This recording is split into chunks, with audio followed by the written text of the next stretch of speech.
There's a common misconception about what it takes to build something truly great. We tend to look at the process through a lens of reasonableness. We talk about work-life balance, sustainable pace, avoiding burnout. And all of that is important, but it doesn't explain the outliers. It doesn't explain the companies that achieve escape velocity. For that, you have to look at a different, more uncomfortable idea. The leaders of great organizations don't just do things, they overdo them. It's this fascinating mental model where you have to recalibrate your entire definition of normal. These paradoxes from the outside look like bad habits, but from the inside are just the baseline.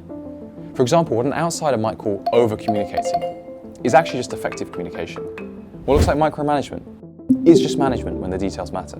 The key insight is that as a leader, you set the upper bound for how much anyone in your organization will care.